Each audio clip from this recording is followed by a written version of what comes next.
9:45. So just wait for 2 minutes. Thank you.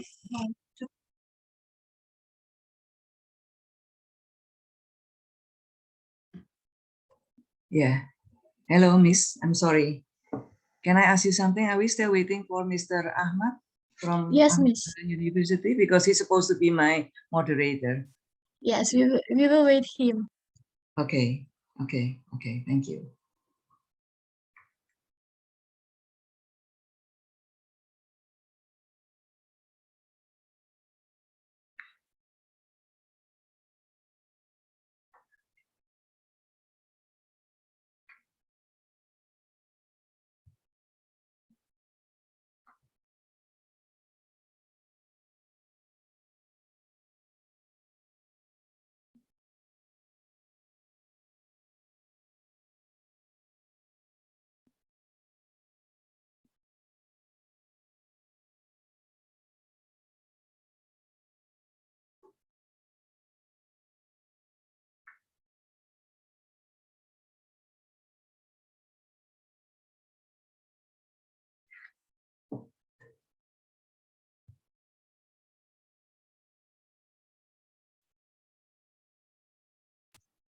Okay, everyone, we will start the parallel session now.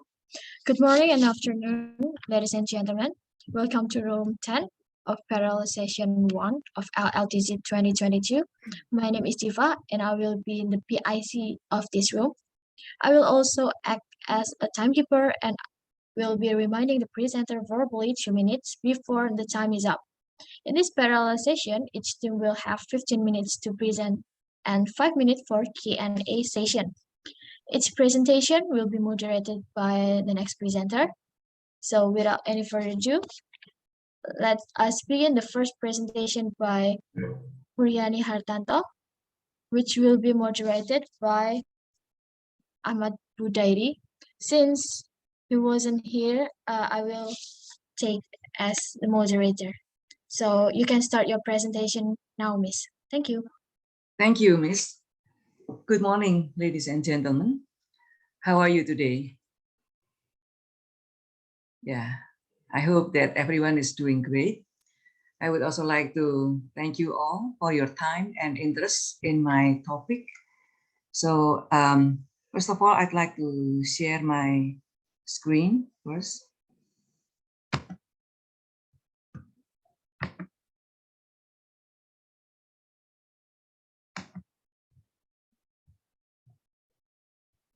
Sorry. Can you see my slide now? Not yet? Yes. Can you see my slide? Is my slide visible? Yes. Yes, okay, good. All right. So, sorry. This morning, I would like to share the findings of my research entitled In Search of Relevant Materials for an ESP Class. So, as we all know, ESP stands for English for Specific Purposes, and it is a compulsory subject in the curriculum of the Faculty of Language and Arts, Sukiya Pranata, Catholic University, Semarang. ESP is taught to the 6th semester students as they are assumed to have reached the intermediate or advanced level of English mastery. And this is also one of the requirements in teaching ESP, that is to make sure that our students have reached the intermediate or advanced level. Now, the reasons for including ESP in the curriculum. First, following Wijaya in her tracer study, a large number of FLA Unica graduates work in various fields of occupations, such as becoming secretaries in PMA companies, bank officials, tourist guides, hotel receptionists, translators, interpreters, teachers, journalists, entertainment world, like for example, becoming event organizers, masters of ceremonies, etc. Hence, they need to be equipped with ESP. ESP is considered very significant to equip the students with the kind of English that they need when they go into the workforce, in addition to the general English that they have had before.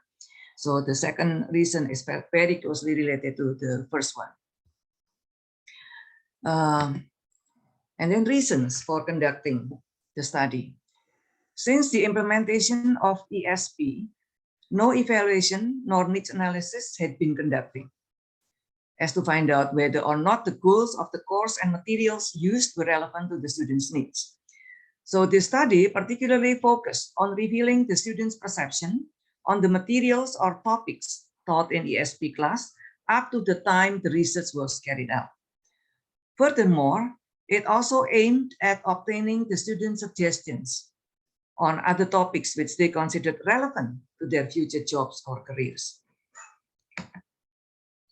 And these are the two research questions in this study. First, what are FLA students' perception on ESP in terms of goal, significance, and relevance of the materials used in ESP class to their needs? Second, what kind of ESP materials are suggested to be added in ESP class? And the objectives of the study are accordingly. First, to reveal the students' perception on the goal, significance, and relevance of the materials used in ESP class to their needs. And secondly, to find out the kind of ESP materials proposed by the students. And here's a little bit of the literature review. First, about needs analysis. Following Hutchinson and Lancaster, needs analysis is an analysis of the target needs, of what the learner needs to do in the target situation. It should try to look at the target situation in terms of necessities, lacks, and wants. Necessities are about what the learners have to know in order to function effectively in the target situation. In this context, necessities means the need of someone to be successful in his future job or career. Lack is the difference between the student's present competence and the desired competence. What the students have not achieved yet and are still learning now should be useful and relevant to their needs in their jobs later in the future. Wants are those needs on which students put a higher priority in the available limited time. That means that the learners need to know what they want to learn. From this situation, learners make some efforts to achieve their targets. Now, the importance of needs analysis. According to Brown, needs analysis is an essential element in curriculum design. It has It's got three main purposes. First, it provides a means of obtaining wider input into the content, design, and implementation of a language program. It can be used in developing goals, objectives, and it can provide data for reviewing and evaluating an existing program. Now, what about ESP itself? ESP, according to Evans, is the kind of English used in academic studies, vocational and professional purposes.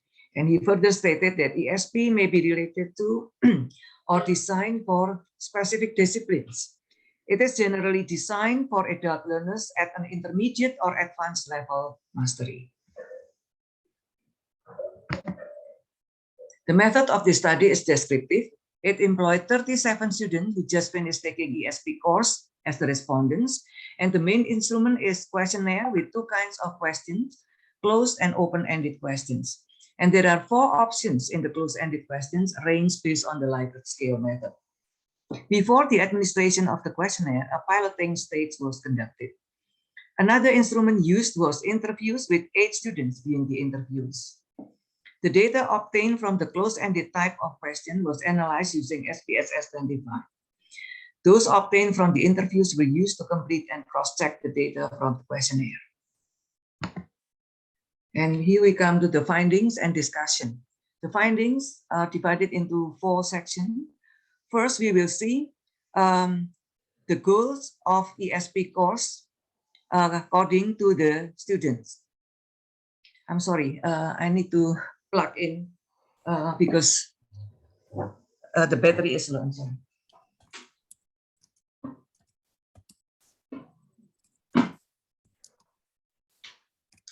Okay, let me repeat that. In section 1, we will look at students' perception on the goals of ESP taught at the Faculty of Language and Arts. And the results show that the 3 goals of ESP, the first one was students are able to recognize various texts from different fields of study is considered important.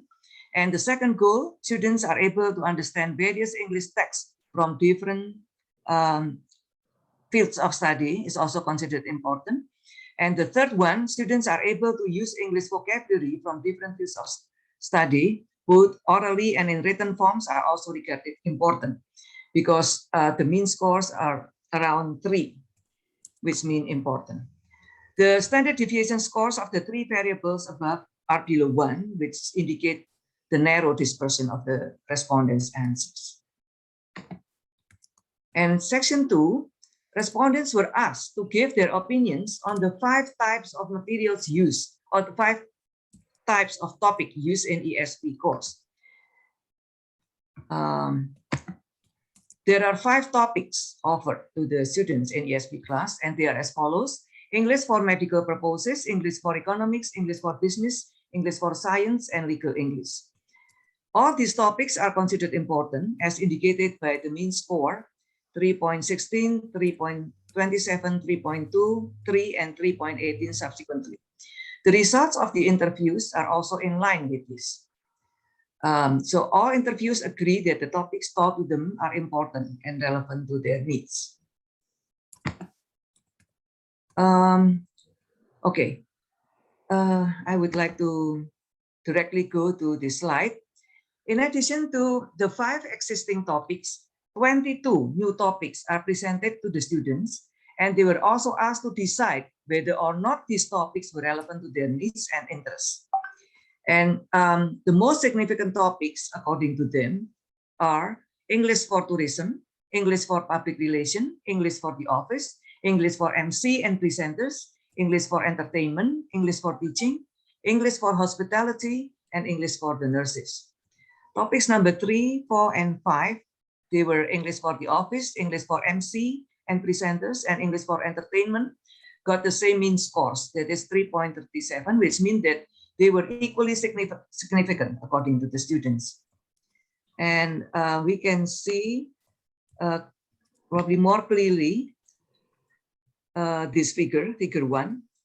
Yeah, figure 1 indicates the rank or order of choices made by the students. And we can see here English for tourism occupying the first choice, and then followed by English for public relation, English for banking, and so on.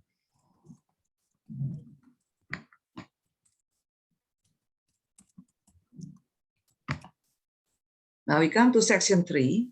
In this section, the students were given a chance to suggest topics that they considered interesting and relevant to their needs and might be included in future ESP class.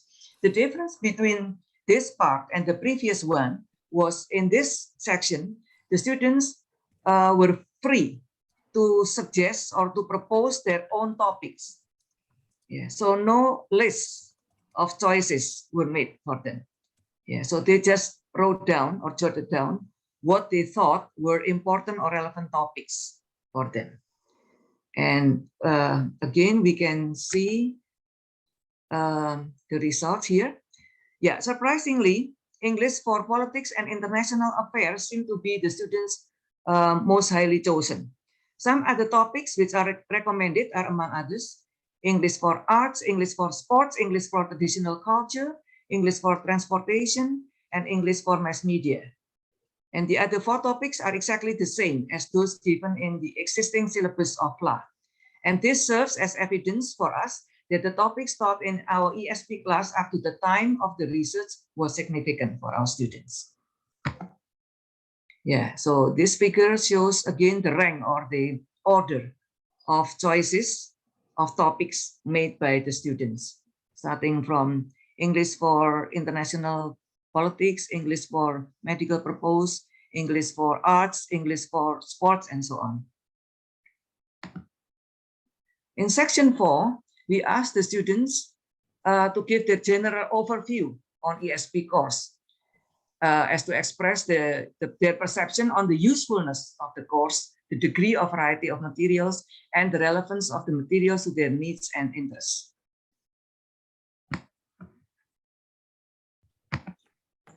And this is the result. When asked about the usefulness of ESP course for them, especially in connection with their future jobs and careers, most of the students agree that it is beneficial for them, as shown by the mean score 3.27. They also 2 consider it minutes left. interesting. Sorry.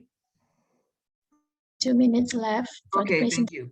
They also consider it interesting and relevant as indicated by the mean score 3.16. According to them, the materials in ESP course also vary a great deal. This is shown by the mean score 3.2. They also believe that the materials in this course help them in understanding various English texts from different fields of study. And this is clearly shown by the mean score 3.13. So now we come to conclusion.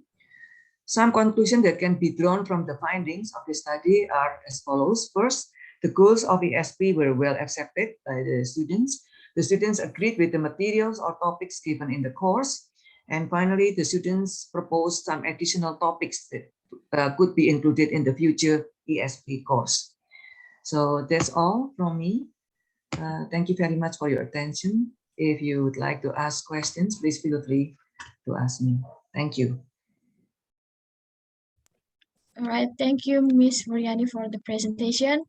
If anyone has a question, you can directly ask Ms. Muriani, or you can raise your hand using the reaction button.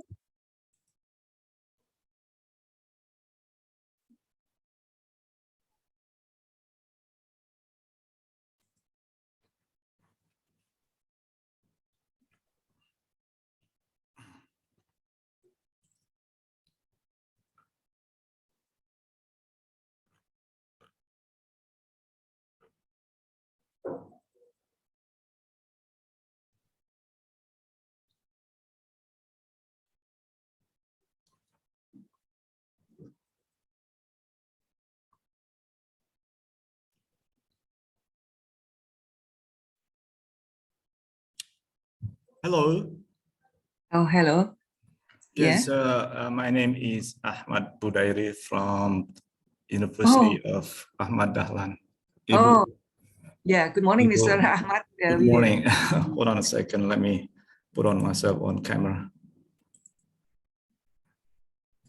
Yes, I'm particularly interested in how we actually make sure that the need analysis is on the right track here, because sometimes we don't have this a thorough understanding of what need analysis entails. For example, I once came across a research article where the aim of the research is to conduct a need analysis in regard to the syllabus for young learners. And to my surprise, then the need analysis includes questions directed to the mother and as well as directed to the children as well. So my question is there, I mean, in what ways actually need analysis can be done in regard to the participants? Sometimes the participants do not have the ability actually to recognize what their needs and wants are. So I just want to invite your view on this, Mrs. Muriani. Thank you very much.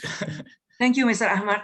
I totally agree with you that actually the respondents of needs analysis, especially in my context, it's related to ESP course.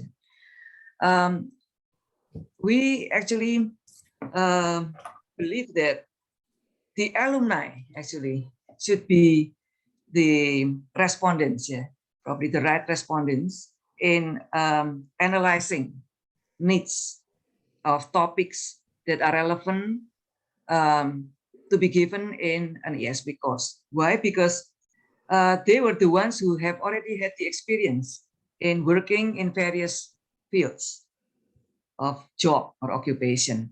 Whereas our students, they probably have their ideas, their plans in the future, say to become a professional MC, for example, or a news anchor, TV anchor, for example, journalist, or maybe work as a secretary.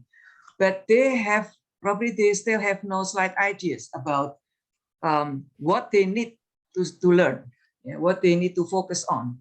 So whenever we included them as respondents, probably what they have in their minds were just very rough ideas, or what they probably have heard from their, I don't know, brothers or sisters or older friends who have already had jobs, who have gone to the workforce, and then share with them about their experiences in doing their jobs. So that's what they suggest probably to us.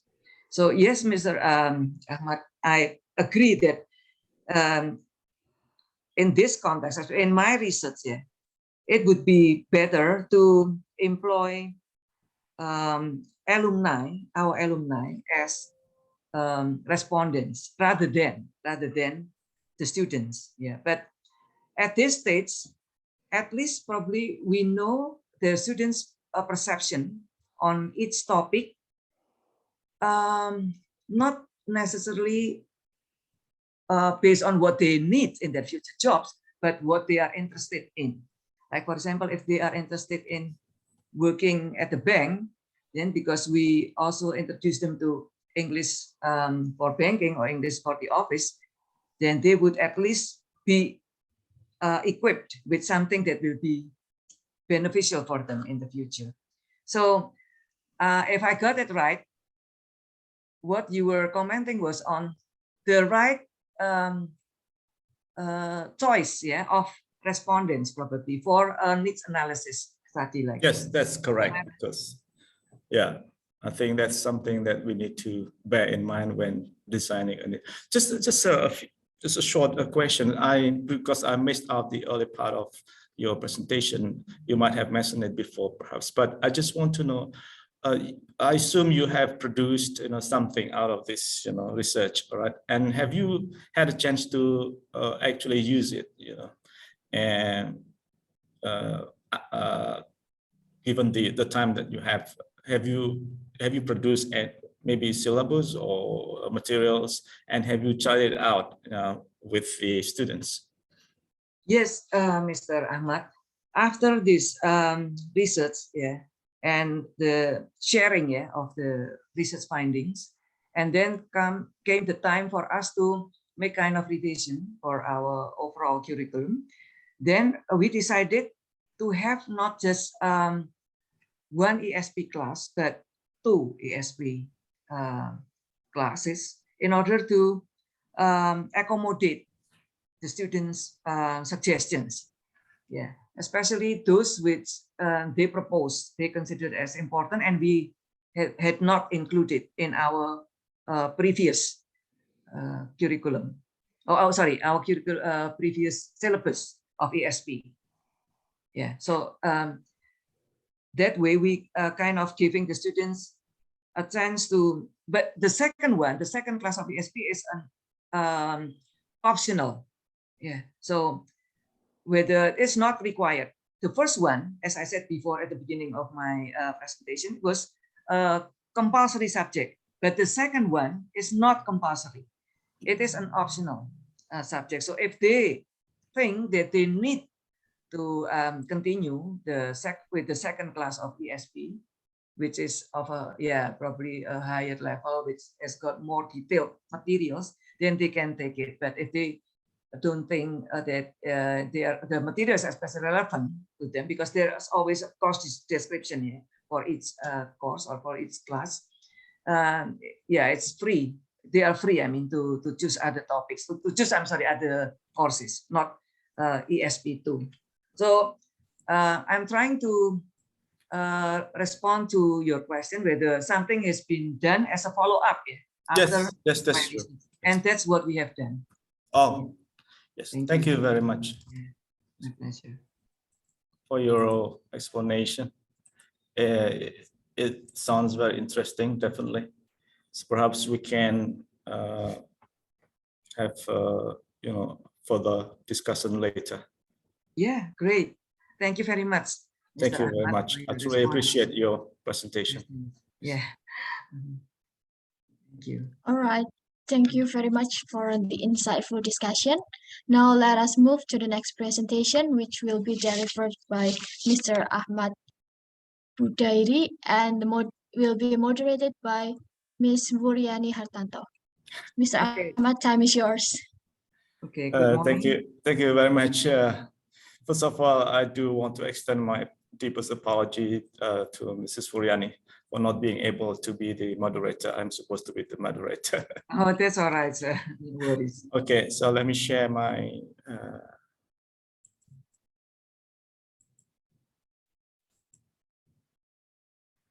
okay.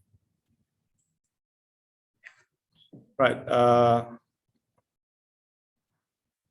So the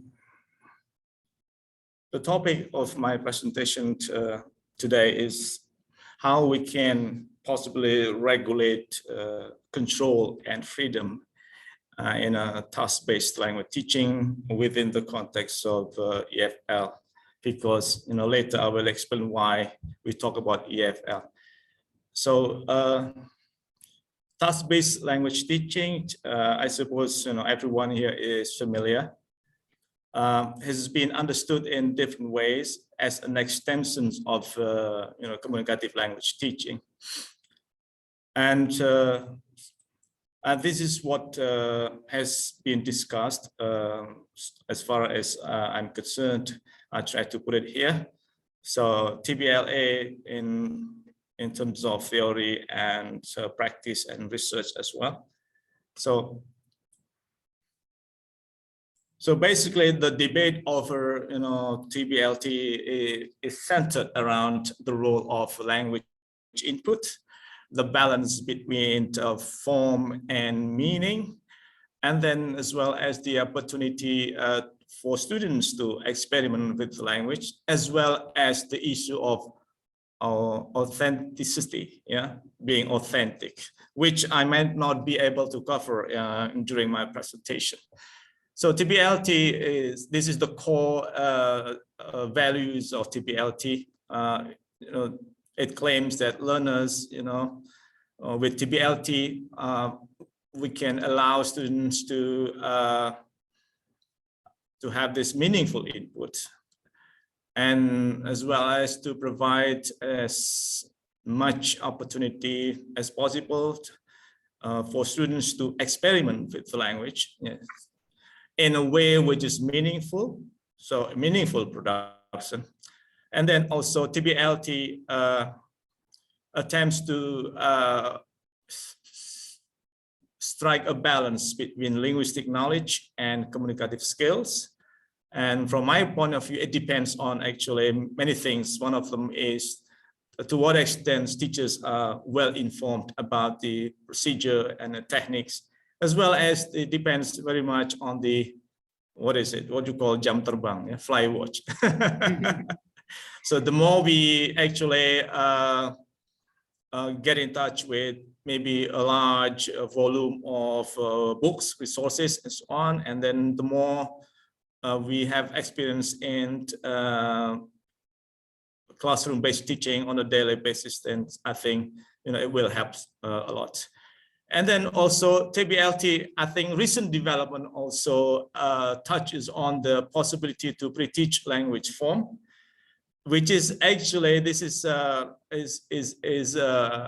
modification and also a response to the early form or the early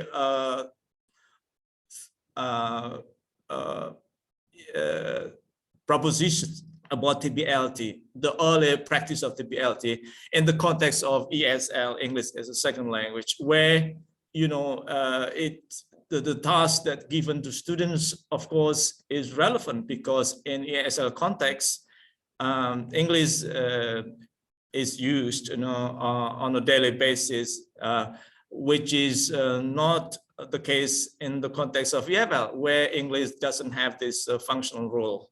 So it is very hard So because of that, then people, scholars start talking about pre-teaching language form before the task is given, and also practitioners start talking about post-task focus on form, and this looks very much actually like if you are familiar with the PPP, is the major component of CELTA. CELTA is Cambridge English Language Teaching to Adults.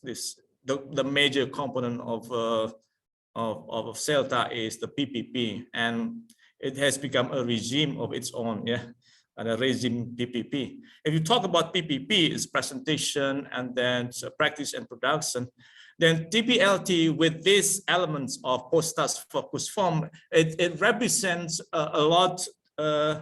It resembles a lot like a reverse, presentation, a reverse PPP, where the task is given first, and then there's an attempt by the teachers to highlight, to review the language, expressions or functions being taught, being discussed, being used by students during the task, and this is I call it as a reverse, presentation. And you give, the task first, whatever, just throw the task to the students, and whatever students want to say, that it doesn't matter. And then at the end of this, the task completion, then the teachers can start directing students on particular, areas of language expression, which I think this is also in a way can be understood as a, Swain's idea of, is it Swain's idea of noticing? Yeah. All right. So let me move on to the component of tasks according to Noonan. As you can see here, the tasks consist of at least 4 components. Is the goal, the input, and the activities derived from this input, and finally the roles implied for the teacher and the learners. And this is a further development of TPLT, which is moving away from the original version of TPLT.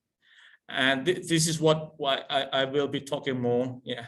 And then of course there has been some pros and cons, when we talk about task-based language teaching. People say, those who in favor or in support of task-based language teaching, it allows students to have enjoyment, and it's kind of creating active learning. And of course, the teachers have the opportunity to synthesize different skills. So moving from one skill to another skill, for example, the task can also cover 2 skills. First, maybe speaking, and then in the forms of discussion, and then the next one can be in the form of presentation, and finally it can be in the form of report. Perhaps in the case of, for example, asking students to imagine making a business proposal, and the teachers say that, I'm going to select, from these groups, which business proposal is the most viable, which is the most, reasonable, in order to, for example, to get a bank loan, for example. Yeah. So, and then dealing with process and products, so those who agree with TPLT say that, TPLT allows us to address both process and products. Process means, how the students comes to knowledge, and showing language as being used in real context. So this should be also be understood as, what is it, dependent on the teacher's practical knowledge about teaching as well. So this only be made possible if teachers understand how to present language, or in the words of Swain, how to give language inputs, at the beginning of the lesson, through context, through meaningful context. So contextualized learning. I happen to be practicing this for years, teaching, or language, through context, using visuals, body language, body gesture, and so on and so forth. And I've been practicing this for years. Yeah. And so that, students can see how the language is actually used in a meaningful context, as compared to, teaching in a traditional terms like, okay, good morning, students, we are going to learn about past tense, and then teachers start, writing the, what to call it, the formula, the pattern, the structural patterns, subject, and then plus verb to plus object, and then teachers give an example, and then ask students to write, sentences based on the pattern and so on. This is, we can understand this as a traditional approach, yeah, to teaching. And those who is against the TPLT, this is interesting, because I actually have been, teaching here in the past. I used to teach in a monolingual class where the use of Bahasa Indonesia is strictly forbidden, alias haram. And at that time, I was very happy. But looking back then now, I thought, this reflects this, the native, dominant, yeah. So they want us to teach, using only English, because they don't speak Bahasa Indonesia. Yeah. All right. Okay. So how much time do I have? 2 minutes. 2 minutes. 2 minutes. Okay. Let me jump to this one. Yeah. So issues with this one, yeah, learning style and so on. So the issue with TPL, yeah, fluency and so on. And then why regulating control and freedom? It's because it should varying degrees of learners and balance between form and meaning, balancing, language, rich interaction and task completion, and also contrive, predetermined language and creativity in language use. Now let me jump to what I mean by task-based language teaching. Here I'll show you. I'm showing you here. So a typical pair work, yeah, and this is for pair work for level A2 until B1. So here the teacher instructions, yeah, this is an example of two well-defined tasks. So too much control from the teacher. So the teacher gives these handouts. So have a look at this one, yeah. So it's already filled in. So the teacher was actually make students reproduce this one, maybe without necessarily, understanding, or they just repeat this. Yeah. If they want to invite, they say, would you like to? I'm sorry, I have swimming lessons. So this is too well defined. So it means to control. Yeah. And the next one. Sorry, so the result is this one, yeah? Too much control, then it results in this contrived use of language, less creativity, predictability, less time spent on speaking. And then the second one, example of two loosely defined tasks. If you give Sorry this to interrupt you, sir. So our time is 3 seconds left. Okay. And this breakout room will be closed, but it will open again. So I hope all of the participants in here join again in this same room. Okay. So I'll you can have continue the opportunity to talk. 100 seconds, and you have other opportunity to talk after this breakout room close. You can join again. Thank you. Thank you. Thank you.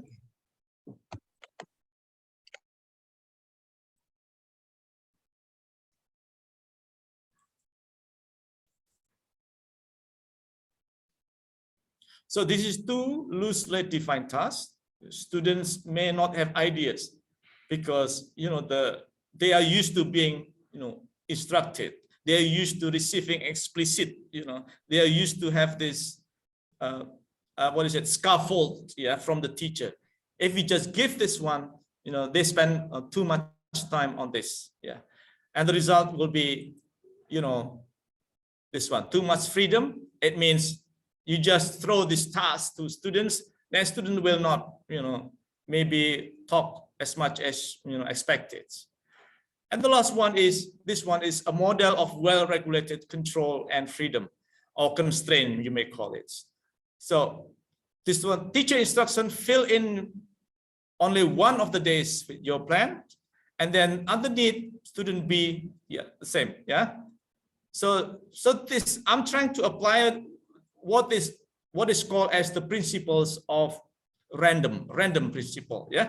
So there is a chance that, you know, students here, you know, have different agenda, and the teacher instruction, the second one is, you now have to invite as many people as possible. Of course,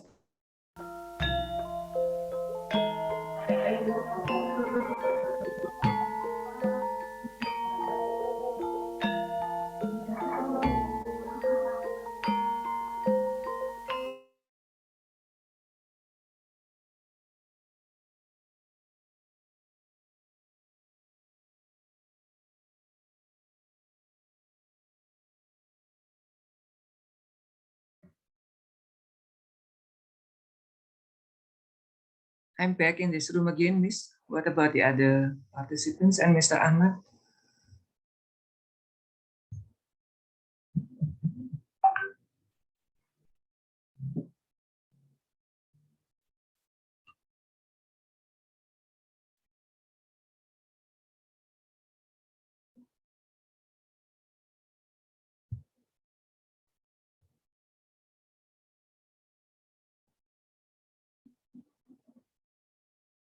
yes, we're back.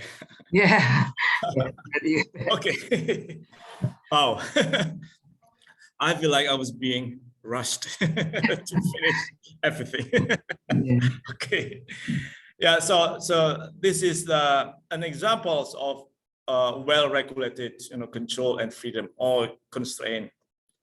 So I only here help students with one, you know, agenda here, activity, so that they will use it as a model and to fill in so they can now fill in only one of the days with your plan for the next week. So by creating this one, then there's a chance that, you know, the one students, you know, may have different agenda with each other, and also they might be having the same an activity on the same day. Yes. So my instruction will be, you know, first this one, the second one will be now invite as many friends as you can to go with you. Anyone who can invite most people will be the most desirable or popular person in the class. And this one is, I introduce the purpose, you know, to the task. And at the same time, I also, I'm trying to breathe, you know, an element of competition into the activity, because students love a competition. So they stand up and go around the class and try to get as many people as they can. Of course, if somebody already has an activity, you know, on the same day at the same time, then, you know, this person, you know, is supposed to reject or turn down the invitation by saying, I'd love to, but I can't. So I you know, try out these, you know, with two different groups of students. Yeah. So this is about my research. It's a quasi-experimental design. Two groups of second semester students enroll in speaking class, and each group consisting of 14 students. And of course, I have control group assigned with two loosely defined pair work tasks, and then independent groups assigned with you know, well-regulated control and freedom. Yeah. Oh, sorry. It's the other way around. Yeah. This should be. Yeah, I made a mistake. Yeah, this should be control. This should be independent. Never mind. And then here is the results of my, you know, research. Yeah. So the excerpt from the classroom talk here. So with the free practice, or, you know, through these two loosely defined tasks, the one which, you know, with nothing in it, you know, with no attempts by, you know, me, yeah, to give a scaffolding, yeah, and then this is the results. So the amount of talk is also is less than the one produced from, you know, the well-defined task with balance, control of and freedom. And these are very limited. Students, I noticed students hesitate at the beginning, and it requires me to step in as well. And then because perhaps there is no element of Sorry for competition. interruption again, sir. We only Okay. have 100 seconds. Yeah, I think I have come to this the last part. Yeah, and this is the talk, the classroom talk, resulting from the well-defined task, where there's a balance between control and freedom, a balance between formulaic expressions. The students use formulaic expression, and students are being creative in using the language. As you can see here, I did not teach this language, like I maybe can, but I need to change, blah blah blah. So a more variety of language outputs. Yeah, thank you very much. I would be very happy to answer questions. Thank you. Thank you very much, Mr. Ahmad. It's very interesting, but do we still have time for questions, Ms. Diva? I guess we only have a few seconds since we have to move to the plenary session. So I guess we cannot have question and answer in the session, Miss. Oh, okay. Maybe we can contact you by your email, if you don't mind. You can Yes, I would your love email. to. Yes. Yeah. Thank you, Mrs. Yeah, Furiani. My apology once again. Thank you, Diva. Thank you very much. Thank you, Yes. everyone. Yes, thank you very much for everyone. Miss Briani and Mr. Ah. Good morning. And I'm gonna say it